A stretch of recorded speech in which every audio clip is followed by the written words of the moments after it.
नमस्कार बच्चों, हिंदी 10वीं कक्षा लोक भारती के पाठ्यक्रम में आप सभी का स्वागत है। जैसा कि आप देख रहे हैं, इस महामारी के समय भी हमको अपने समय का सदुपयोग करना है, उसका दुरुपयोग न करते हुए हमें अपनी शिक्षा के कार्य को आगे बढ़ाना है। और सर्वप्रथम आप अपनी अनुक्रमणिका देख रहे हैं टेक्स्ट बुक के अंदर। उसमें आप देखिए कि जो क्रॉस मार्क किया है वह आपके पाठ्यक्रम से निरस्त कर दिया गया है। आप देखिए पहली इकाई में लक्ष्मी, गोवा जैसा कि मैंने देखा, खुला आकाश, कृषक का गान, श्रम साधना और अपनी गंध नहीं बेचूंगा, ये सब पोर्शन जो है यह आपके पाठ्यक्रम से निरस्त कर दिया गया है। तो आइए अब हम चलते हैं अपने हिंदी 10वीं कक्षा की तरफ। सर्वप्रथम आप यह जान लीजिए कि प्रश्न पत्र का फॉर्मेट क्या होगा। आपको इसी प्रकार से 80 मार्क्स का पेपर देना है। समय आपका 3 घंटे का होगा। उसमें आप जैसा कि जानते हैं कि गद्य, पद्य, व्याकरण विभाग, पूरक पठन और उपयोजित लेखन। उसमें सर्वप्रथम आप समझ लीजिए, विभाग 1 गद्य जो है वह 20 मार्क्स का पूछा जाएगा। विभाग 2 पद्य वह 12 नंबर का पूछा जाएगा। विभाग 3 पूरक पठन जो कि 8 अंक के पूछे जाएंगे। और विभाग 4 भाषा अध्ययन अर्थात ग्रामर पार्ट वह 14 अंक का पूछा जाएगा। और विभाग 5 अथवा राइटिंग स्किल जिसे उपयोजित लेखन कहते हैं वह 26 मार्क का अर्थात 26 अंक का पूछा जाएगा। तो स्वागत है आप लोगों का आपकी 10वीं कक्षा में पहली इकाई। चलिए हम पद्य की तरफ देखते हैं। भारत महिमा। कवि इसके हैं जयशंकर प्रसाद। जैसा कि आप जानते हैं, जयशंकर प्रसाद जो है एक राष्ट्रीय कवि, उपन्यासकार होने के साथ साथ वो बहुत ही बड़े प्रसिद्ध निबंधकार भी हैं। जैसे इनका परिचय पहले सर्वप्रथम हम लेंगे कि जयशंकर प्रसाद का जन्म 1890 वाराणसी उत्तर प्रदेश, मृत्यु 1937 वाराणसी उत्तर प्रदेश। परिचय में देखेंगे, जयशंकर प्रसाद जी छायावादी युग के 4 स्तंभों में से एक हैं। आप बहुमुखी प्रतिभा के धनी हैं। इनके अंदर बहुत सारी क्वालिटीज़ हैं, बहुत सारे प्रतिभाएं हैं। यह केवल कवि ही नहीं बल्कि कवि, नाटककार, कथाकार, उपन्यासकार तथा निबंधकार के रूप में आप प्रसिद्ध हैं। आपकी रचनाओं में सर्वत्र भारत के गौरवशाली अतीत, ऐतिहासिक विरासत के दर्शन होते हैं। इनकी प्रमुख कृतियाँ जो हैं, प्रमुख रचनाएं जो हैं, झरना, आंसू, लहर, काव्य, कामायनी, महाकाव्य, स्कंदगुप्त, चंद्रगुप्त, ध्रुव स्वामिनी, ऐतिहासिक नाटक, प्रतिध्वनि, आकाशदीप, इंद्रजाल, कहानी संग्रह, कंकाल, तितली, इरावती, उपन्यास आदि। इनके बारे में यह भी कहा जाता है कि इन्होंने जो भी कविताएं लिखी, जो भी नाटक लिखा, इन्होंने जितने भी उपन्यास लिखे, हर एक में इनका जो निचोड़ रहा है वह देश के प्रति आकर्षित रहा है, देश के प्रति संबोधित कर रहा है। तो चलिए जो है पद्य संबंधी इसमें कवि क्या कहना चाहता है, उनका उद्देश्य क्या है। प्रस्तुत कविता में कवि ने अपने देश के गौरवशाली अतीत का सजीव वर्णन किया है। कवि का कहना है कि हमें अपने देश पर गर्व करते हुए उसके प्रति अपना सर्वस्व न्यौछावर करने के लिए हमेशा तत्पर रहना चाहिए। जैसा कि आप सभी जानते हैं बच्चे कि कहा जाता है कि ऐसा वह कौन सी सभ्यता है या ऐसी वह कौन सी संस्कृतियों से भरा हुआ देश है जिसे अक्सर किसी कवि ने कहा है कि मनमोहिनी प्रकृति की जो गोद में बसा है, सुख स्वर्ग सा जहाँ है, वह देश कौन सा है। तो आइए हम ऐसे ही अपने उस भारत देश के बारे में, अपने वतन के बारे में हम पढ़ेंगे, जो कि यहाँ पर लिखा गया है जयशंकर प्रसाद कवि के द्वारा। सर्वप्रथम हम अपनी कविताओं पर ध्यान देंगे, कविता पढ़ेंगे। हिमालय के आंगन में उसे किरणों का दे उपहार, उषा ने हंस अभिनंदन किया और पहनाया हीरक हार। जगे हम लगे जगाने विश्व, लोक में फैला फिर आलोक। व्योम तम पुंज हुआ तब नष्ट, अखिल संसृत हो उठी अशोक। विमल वाणी ने वीणा ली, कमल कोमल कर में सप्रीत। सप्त स्वर सप्त सिंधु में उठे, छिड़ा तब मधुर साम संगीत। विजय केवल लोहे की नहीं, धर्म की ही रही धरा पर धूम। भिक्षु होकर रहते सम्राट, दया दिखलाते घर घर घूम। गोरी को दिया दया का दान, चीन को मिली धर्म की दृष्टि। मिला था स्वर्ण भूमि को रत्न, शील की सिंहल को भी सृष्टि। किसी का हमने छीना नहीं, प्रकृति का रहा पालना यही। हमारी जन्मभूमि थी यही, कहीं से हम आए थे नहीं। चरित थे पूत भुजा में शक्ति, नम्रता रही सदा संपन्न। हृदय के गौरव में था गर्व, किसी को देख न सके विपन्न। हमारे संचय में था दान, अतिथि थे सदा हमारे देव। वचन में सत्य हृदय में तेज, प्रतिज्ञा में रहती थी टेव। वही है रक्त वही है देश, वही शासन है वैसा ज्ञान। वही है शांति वही है शक्ति, वही हम दिव्य आर्य संतान। जिए तो सदा इसी के लिए, यही अभिमान रहे यह हर्ष। निछावर कर दें हम सर्वस्व, निछावर कर दें हम सर्वस्व। यही हमारा प्यारा भारतवर्ष। जी हाँ बच्चों, आज हम ऐसे ही भारत देश के बारे में पढ़ने जा रहे हैं, जहाँ पर हम रह रहे हैं, जहाँ पर हम जी रहे हैं और जहाँ पर हम जिसकी हवा में हम सांस ले रहे हैं। आइए देखते हैं हम पहला परिच्छेद। हिमालय के आंगन में उसे किरणों का दे उपहार, उषा ने हंस अभिनंदन किया और पहनाया हीरक हार। जगे हम लगे जगाने विश्व, लोक में फैला फिर आलोक। व्योम तम पुंज हुआ तब नष्ट, अखिल संस्कृति हो उठी अशोक। जैसा कि आप जानते हैं, हिमालय यह एक बहुत बड़ा आंगन है, एक बहुत बड़ा हमारा मुख्य द्वार है भारत का, हमारे वतन का, जहाँ पर जो सूर्य की पहली किरण होती है वह वहाँ से निकलती है और वह सूर्य की पहली किरण हमें वो एक उपहार के रूप में, एक भेंट के रूप में, हमें भेंट के रूप में वह प्राप्त है। यह सब कुछ ईश्वरीय की देन है, प्रकृति की देन है। और यही नहीं, उस किरण को देख करके हर निकलती हुई सुबह जो है वह स्वागत करती है और उसे अपने हीरो का हार पहनाती है। किसे? हमारे हिमालय जैसे पर्वत को।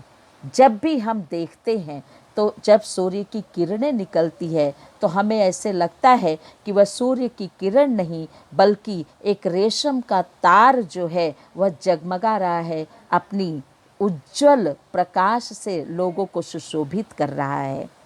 यही नहीं, जगे हम लगे जगाने विश्व को।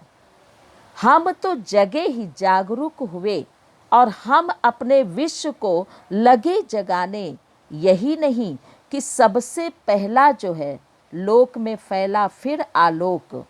हम तो जागरूक हुए ही, हमें जो है सबसे पहले, हम यह नहीं कि हम जग गए, हमें यह बोध हुआ, हमें ज्ञान का संदेश मिला, हम ज्ञानी बने और हम केवल अपने स्वार्थ को लेकर के हम केवल अपने ही बारे में सोचते रहे। ऐसे ही हमारी खासियत नहीं, ऐसी हमारी विशेषता नहीं। हम तो अपने जगने के साथ साथ हम विश्व में संपूर्ण जगत को जगाने लगे और पूरे विश्व में हम ऐसा ज्ञान का प्रकाश फैलाने लगे कि जितना भी अंधेरा था वह सब कुछ जो है नष्ट हो गया और फिर से वह खुशी जो है वह संस्कृत के रूप में पूरा संसार जो है खुशी के मारे झूम उठा। क्योंकि वह जो उषा थी, उसने जो अपनी किरण फैलाई थी हिमालय पर्वत से होकर के, वह धीरे धीरे विश्व के हर एक नागरिक के ऊपर, हर एक जन के ऊपर वह किरण जो है अपना प्रकाश फैला रही है। और इससे लोगों की भावना बदली, लोगों के अंदर ज्ञान का प्रसार हुआ और इसके कारण पूरा संसार जो है वह आलोकित हो गया, वह सुशोभित हो गया। और अज्ञान रूपी अब जगे हम, मतलब यह नहीं कि बिस्तर पर सोकर हम जग गए, बल्कि हम अज्ञान के अंधेरे से हम ज्ञान के प्रकाश में आ गए। हमें ज्ञान हुआ, हमें यह एहसास हुआ, हमें आभास हुआ कि हम जो है अपने देश के प्रति हमारा क्या कर्तव्य है। हम जागरूक हो गए कि हमारा एक नागरिक होने के नाते क्या कर्तव्य है। अब इसमें आप देखिए, किरण मतलब रोशनी, उषा मतलब सुबह और आलोक का मतलब प्रकाश, व्योम का मतलब आकाश, संस्कृति मतलब संसार। चलिए हम आगे बढ़ते हैं अगले परिच्छेद पर कि विमल वाणी ने वीणा ली, कमल कोमल कर में सप्रीत, सप्त स्वर सप्त सिंधु में उठे, छिड़ा तब मधुर साम संगीत। विजय केवल लोहे की नहीं, धर्म की रही धरा पर धूम। भिक्षु होकर रहते सम्राट, दया दिखलाते घर घर घूम। और यही नहीं, विमल वाणी ने, वाणी की देवी जो सरस्वती है, वह अपने पवित्र भूमि पर प्रेम के साथ अपने कमल कोमल हाथ में, कर का मतलब हाथ में, प्रेम पूर्वक उन्होंने अपनी वाणी में उस वीणा जैसे वादन को लिया। सप्त स्वर, सप्त स्वर मतलब सात स्वरों के, वह जो स्वर जो है सात स्वरों का सात ध्वनि जो है वह उस सप्त सिंधु से उठे, ऐसे महासागर से उठे कि चारों तरफ वह मीठा रंगीन जो है और इतना मधुर संगीत जो है वह पूरी दुनिया में फैलने लगा। और वह सप्त स्वर कौन सा था? सा रे गा मा प ध नी सा। तो इस प्रकार से ये सात स्वरों का समूह लेकर के वह वाणी अपनी मीठी वाणी से उस वीणा को लेकर के इस पवित्र भूमि पर प्रेम के साथ साथ अपने कमल के समान कोमल करों, कर मीन्स हाथ, ऐसी वीणा उठाई और उसके झंकार से सप्त सिंधुओं में सातों स्वरों की मोहक संगम गूंजने लगी। मतलब ऐसा मधुर संगीत कि वह संगीत केवल ऐसी नहीं कि केवल लोहे की विजय होती है, बल्कि ऐसे कि सारे वेद जो है वह झूमने लगे, गाने लगे। संस्कृतियाँ जो है हम जोली की तरह एक दूसरे से मिल करके वह धरा पर धूम मचाने लगी, धर्म की धूम होने लगी, धर्म की विजय बजाने लगे। और यही नहीं, यहाँ तक हम देखते हैं कि भारत के जो बड़े बड़े थे, भिक्षु होकर सम्राट, आप देख रहे हैं कि किस प्रकार से गौतम बुद्ध और महावीर, वर्धमान महावीर ने अपने इस राजपाठ को त्याग कर वह घर घर जाकर के भिक्षु बन कर के उन्होंने लोगों को ज्ञान का पाठ पढ़ाया बिना किसी स्वार्थ के। उन्होंने ये नहीं सोचा, सारी सुख सुविधा, अपने धन संपन्नता को उन्होंने त्याग करके घर घर जा कर के उन्होंने लोगों के अंदर ज्ञान का पाठ पढ़ाया और यह धर्म का प्रचार प्रसार किया और उन्होंने लोगों के कष्ट को दूर करने का प्रयास किया। आप देख रहे हैं शब्दार्थ में विपन्न पवित्र वाणी सरस्वती कर हाथ सप्रीत प्रेम के साथ। आइए हम अगले परिच्छेद को ध्यानपूर्वक देखते हैं। गोरी को दिया दया का दान, चीन को मिली धर्म की दृष्टि। मिला था स्वर्ण भूमि को रत्न, शील की सिंहल को भी सृष्टि। किसी का हमने छीना नहीं, प्रकृति का रहा पालना यही। हमारी जन्मभूमि थी यही, कहीं से हम आए थे नहीं। कितनी अच्छी बात कही है बच्चे जयशंकर प्रसाद जी ने कि मोहम्मद गोरी को भी इतना बड़ा आक्रमण करने के बाद भी हमने मोहम्मद गोरी को, हमने उसको दया करके छोड़ दिया कि जब उसने वह पराजित हुआ और वह शरण में आया तो हमने यह नहीं सोचा कि वह हमारा दुश्मन है, बल्कि हमने हर शरणार्थी को शरण दिया और उसे भी हमने छोड़ दिया। यही नहीं, जो आज अपने आप को हमारा कट्टर दुश्मन बना हुआ बैठा है, ऐसे चीन को भी हमने धर्म का ज्ञान कराया। वहाँ जा कर के अगर उनके अंदर धर्म से संबंधित कोई बात या उन्हें कोई जानकारी है तो सर्वप्रथम हमारा भारत देश के नागरिक ही जा कर के वहाँ पर चीन को भी धर्म का पाठ पढ़ाए।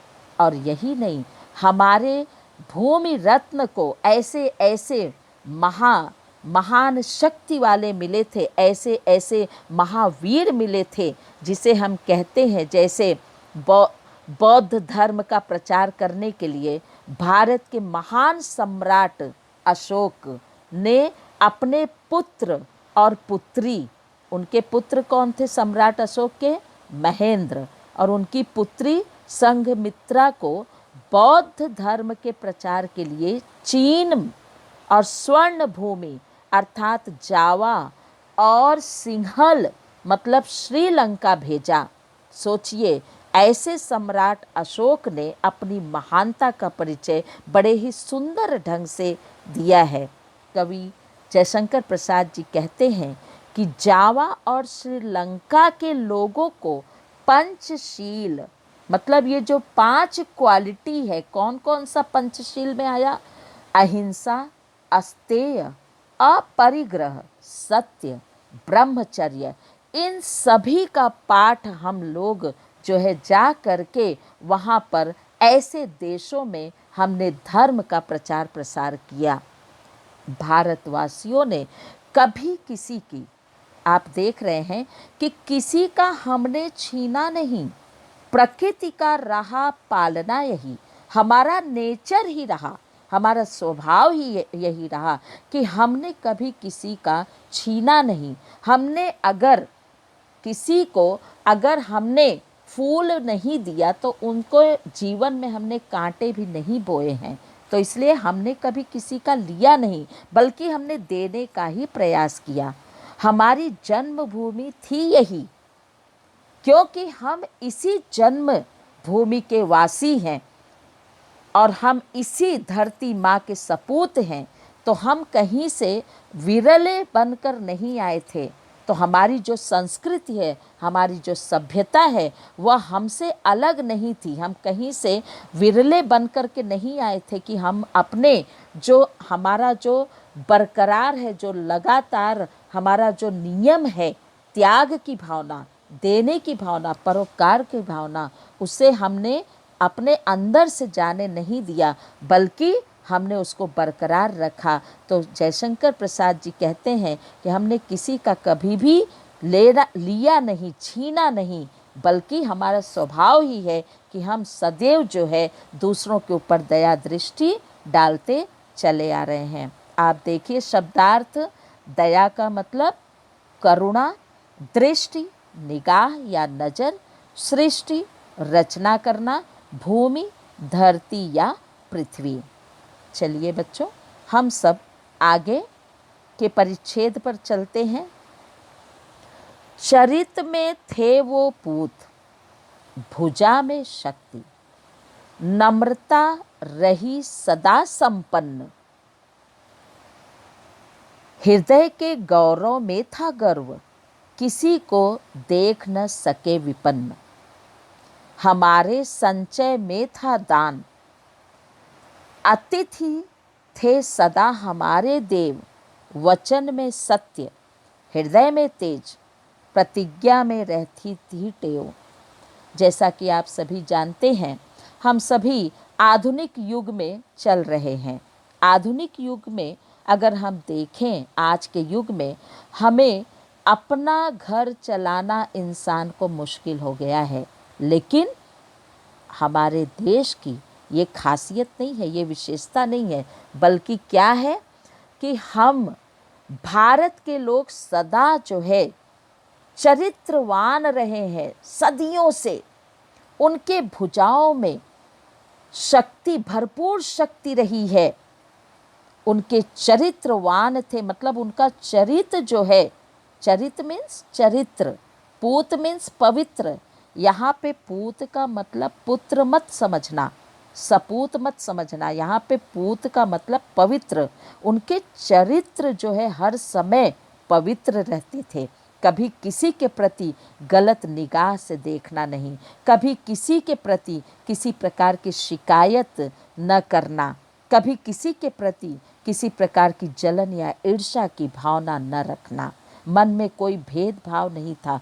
भुजा में शक्ति का निवास करते थे, भुजा में शक्ति निवास करती थी। हर समय उनके वीरता में कभी कोई कमी नहीं रहती थी। और साथ ही साथ आज के युवा पीढ़ी में ये भावना आ गई है कि हम किसी से कम नहीं, लेकिन उस वक्त ऐसा नहीं था। हम उस देश के वासी हैं जहाँ पर नम्रता रही सदा संपन्न। हर समय हम नम्रता के साथ ही लोगों से पेश आए हैं, लोगों के साथ व्यवहार जो है हमारा नम्रता पूर्वक रहा, इसीलिए हम दिल से अमीर रहे हैं युगों युगों से। और तो और हृदय के गौरव में था गर्व। हमारे हृदय जो है गौरवान्वित था, हमें अपने ऊपर अभिमान था। और तो अभिमान होने का मतलब यह नहीं कि अगर एक दुखिया दुखी है तो हम उसके दुख को देख न सकें, बल्कि हमारे अंदर इस प्रकार का अभिमान था कि हम किसी को तनिक भी पीड़ित होता हुआ नहीं देख सकते थे। यहाँ पे विपन्न का मतलब गरीब या निर्धन या दुखिया, लाचार, बेबस हम नहीं देख सकते थे। उसके दुख को अपना दुख समझ करके हम उसके दुख में शरीक होते थे और हम यह प्रण लेते थे कि उसके दुख को हम किस प्रकार से दूर कर सकें। कवि प्रसाद जी कहते हैं हमें उस तरफ वो ले जाते हैं, उनका इशारा है कि हमारे संचय में था दान, अतिथि थे सदा हमारे देव। हमारी ये संस्कृति रही है, भारत देश की ये विशेषता रही है कि अतिथि देवो भव। और तो और हमारे पास जो धन धान्य रुपया पैसा, जो संपत्ति हमारे पास थी, वह इकट्ठा करके रखने में नहीं थी।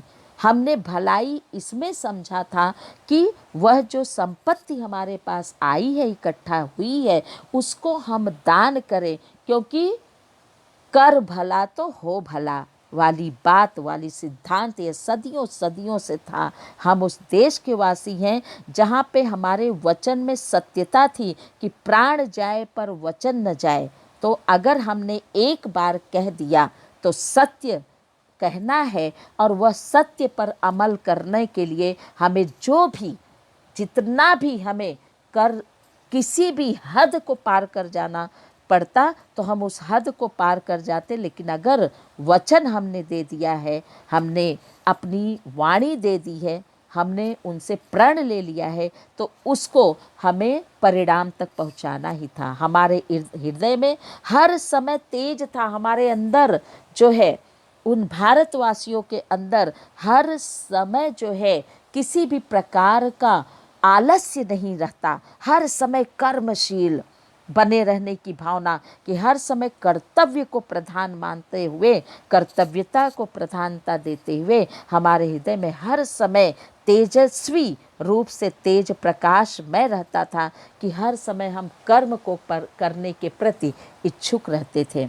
और तो और हमारी प्रतिज्ञा में रहती थी टेव। टेव का अर्थ आदत।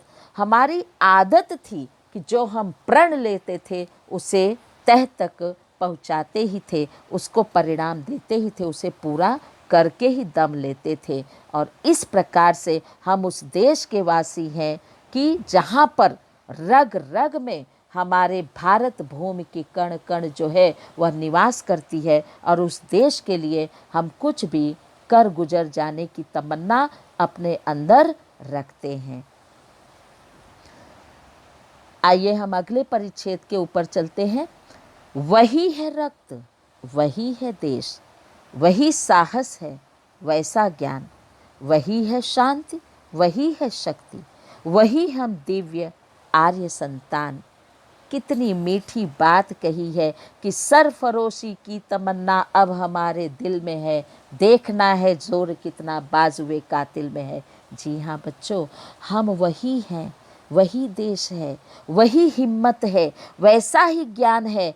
आज के इस नागरिक, आज की जनता के हिसाब से नहीं हमें रहना है कि बस केवल 15 अगस्त और 26 जनवरी आता है तो हम अपने देश को याद कर लेते हैं। हम उस देश की संतान नहीं हैं। अरे हम उस देश में रहते हैं जहाँ पर कि इस प्रकार से हर समय कुछ कर गुजर जाने की तमन्ना को लेकर के हम अपने जीवन का यापन करते हैं। हम उसी प्रकार से शांति पूर्वक महात्मा गांधी के बताए हुए उपदेशों पर चलने वाली संतान है। हम उसी प्रकार से तेजस्वी आर्य संतान है, जहाँ पे चारों वेदों ने अपने जहाँ पर चारों वेदों का प्रचार प्रसार हुआ था, वेदों ने जन्म लिया था, ऐसे आर्य के संतान हैं हम, जहाँ पर ऐसे बाहुबल को लेकर चलते हैं कि सामने अगर कोई पहाड़ भी पड़ा हो तो हम उस पहाड़ को भी काट करके हम आगे बढ़ जाना चाहते हैं। और तो और वही साहस, वही हिम्मत, निडरता पूर्वक और शांति पूर्वक हम अपने कार्य को कुशलता पूर्वक अंजाम देने की कोशिश करते रहे हैं। जिए तो सदा इसी के लिए, यही अभिमान रहे यह हर्ष। हमारा अभिमान रहता था, हमें खुशी उसी में मिलती थी कि हम अपने देश के लिए जी रहे हैं और मर रहे हैं, और हमारी मृत्यु भी आ रही है तो हम अपने देश के लिए निछावर कर दे रहे हैं, और हम अपने देश के लिए सर्वस्व सब कुछ न्यौछावर कर देना चाहते हैं। हम जब तक जिए इसी देश के लिए जिए, हमें उसकी सभ्यता और संस्कृति पर अभिमान है, यही हमें खुशी है। ऐसा हमारा प्यारा भारतवर्ष, और किसी दुनिया में इसकी कोई मिसाल नहीं है, क्योंकि यह सदियों युगों युगों से अपने सभ्यताओं और महान संस्कृतियों का प्रतीक रहा है। ऐसा भारतवर्ष के लिए यदि हम मर मिट जाएं तो भी हम अपने जीवन को बहुत ही इस उद्देश्य से जिएंगे, और इतना हम बहुत बड़े मुकाम तक पहुंच जाएंगे। हमारा जीवन तब ही सफल होगा जब हम जिएं तो देश के लिए जिएं, और हमारी मृत्यु भी आए तो देश के लिए ही हम अपनी जान गंवाएं। और इस प्रकार से आज भी ऐसे तमाम जो आप देखते हैं सैनिक हैं, जरा सोचिए उन फौजियों के प्रति जो भारत की रक्षा हेतु भारत की सीमाओं पर अपने सारे परिवार, मित्र, बंधु बांधव को त्याग करके दिन रात केवल इस होड़ में लगे हैं कि कोई देश का दुश्मन अपनी नज़र उठा करके हमारे देश पर न डाल सके। यदि कभी ऐसे देश पर, ऐसी मातृभूमि पर, ऐसे भारतवर्ष पर अगर आवश्यकता पड़े तो इसके लिए हम सब कुछ न्यौछावर कर दें, ऐसा प्रण हमें रखना चाहिए, ऐसा प्रण होना चाहिए। और इस प्रकार से जयशंकर प्रसाद जी ने हमें भारत की महिमा बताई है। भारत की महिमा का गुणगान करना इतना आसान नहीं है, इसकी विशेषताएं असीमित हैं, अनंत हैं। ये तो छोटा सा हिस्सा जयशंकर प्रसाद जी ने आपके सामने प्रस्तुत किया है। आइए हम चलते हैं स्वाध्याय की तरफ। आप देख रहे हैं बच्चे कि आपकी पाठ्य पुस्तक में यह दिया गया है, कुछ कृतियाँ दी गई हैं, इसे आपको लगातार करते रहना है। आप देखिए, सर्वप्रथम प्रश्न पहला, निम्नलिखित पंक्तियों का तात्पर्य लिखिए। कहीं से हम आए थे नहीं, मतलब हम कहीं से विरला, तात्पर्य मतलब इसका अर्थ लिखिए, इसका मतलब क्या हुआ कि कहीं से हम आए थे नहीं, बल्कि हम भी उसी भूमि की संतान हैं जहाँ पर हमने जन्म लिया है। दूसरा देखिए, वही हम दिव्य आर्य संतान, मतलब कि हम वही आर्य संतान है जिसके अंदर यह भावना बरकरार थी कि हम अपने देश के लिए तन मन धन सर्वस्व न्यौछावर कर देंगे, और न्यौछावर करते समय हमारे हृदय का तनिक भी, एक भी प्रतिशत जो है वह भावना डगमगाएगा नहीं, बल्कि हम अडिग रहेंगे, अटल रहेंगे। प्रश्न 2 देखिए, उचित जोड़ियां मिलाइए। इसमें आपको जैसे उचित जोड़ियां मिलाना है, जैसे संचय, तो संचय करके हमने क्या रखा है इकट्ठा करके? दान। सत्य के साथ क्या आएगा? वचन। अतिथि क्या है? देव। और रत्न क्या है? तेज। तो इस प्रकार से आपको जोड़ियां मिलानी है और मिला करके लिखना है अपने नोटबुक में। तीसरे आप देखिए, कविता में प्रयुक्त दो धातुओं के नाम। दो धातु मीन्स मटेरियल कौन से आए हैं, जिसे द्रव्य कहते हैं। तो दो धातु कौन कौन से आए हैं आप अपनी कविता में देखेंगे तो उसमें दिया गया है, एक है स्वर्ण और दूसरा है लोहा। भारतीय संस्कृति की विशेषता क्या है? अब भारतीय संस्कृति की विशेषता क्या है कि हम उसे दान देने की प्रथा जो है रही है, और दूसरा जो है वह, आप बताइए, दो संस्कृति और हम सभी धर्म का, हमारे यहाँ धर्म और संस्कृति का प्रचार प्रसार हुआ। सबसे पहला धर्म जो है, यही सभ्यता आई, यही धर्म का अनुष्ठान हुआ। और इस प्रकार से आप देख रहे हैं कि प्रश्न नंबर 3 जो है आप लिखेंगे। प्रश्न नंबर 4 पर आइए, प्रस्तुत कविता की अपनी पसंदीदा किन्हीं दो पंक्तियों का भावार्थ लिखिए। तो पसंदीदा किन्हीं दो पंक्तियों का भावार्थ यह आपकी पाठ्य पुस्तक में दिया है। भावार्थ आपको किसी भी लाइनों का पूछा जा सकता है परीक्षा में।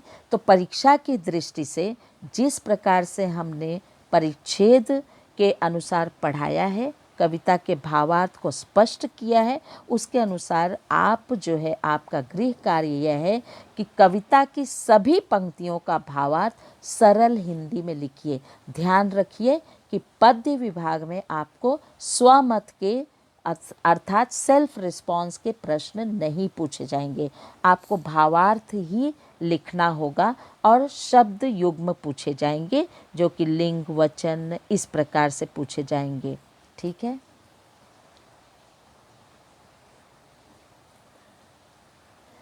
और इस प्रकार से हम आज का यह पद्य विभाग समाप्त करते हैं। धन्यवाद बच्चे। Stay home, stay safe.